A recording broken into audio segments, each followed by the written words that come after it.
प्यारी साध संगत जी, वाहिगुरु जी का खालसा, वाहिगुरु जी की फतेह। हर व्यक्ति को यह लगता है कि इस संसार में केवल मैं ही दुखी हूँ, दूसरे सब सुखी हैं, केवल दुख मुझे ही है। लेकिन फरीद जी ने भी इस प्रकार के विचार गुरबाणी में कही है।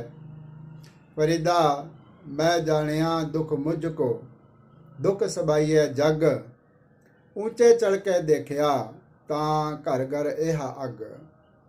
फरीद जी कहते हैं कि मैं यह समझता था कि दुख केवल मुझको है, लेकिन जब मैं अटारी पर अपने घर के चढ़ के देखा, दीवार पर चढ़ के देखा, तो मुझे यह पता लगा कि हर घर के अंदर यही दुख रूपी अग्नि लगी हुई है और उसकी तपिश सबको लग रही है। भगवान बुद्ध की जो सबसे लोकप्रिय भाव भंगिमा है वह इस प्रकार है। इसका अर्थ यह है कि संसार में सुख बहुत थोड़ा है।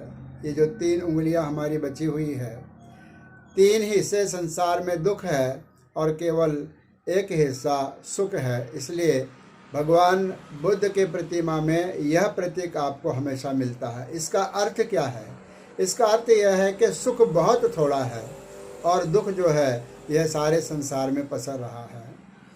एक कवि की कल्पना के अनुसार कि यह जो संसार है एक बाग है, एक बगीचा है, जिसके अंदर दुख रूपी कांटे बहुत है और सुख रूपी जो फूल है वह बहुत थोड़े हैं।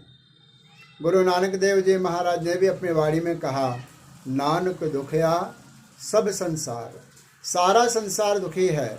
कोई व्यक्ति ये ना समझे कि केवल मैं ही दुखी हूँ। वह दूसरों को देख कर यह समझता है या भ्रमित होता है कि वो सामने वाला सुखी है। सामने वाले को जाकर के पूछा जाए तो वो भी कहेगा कि मैं भी दुखी हूँ। इसलिए जगत का प्रत्येक जीव दुखी भी है और कभी उसको सुख भी प्राप्त होता है। यह सुख किस प्रकार प्राप्त होवे, गुरबाणी में इसका क्या दिशा निर्देश है, और अगर दुख भी मिलता है तो हम उस दुख को किस प्रकार से उसका प्रतिकार कर सकते हैं, किस प्रकार से हम उसको फेस कर सकते हैं, इसके विचार मैं कल आपको ज़रूर बोलूँगा।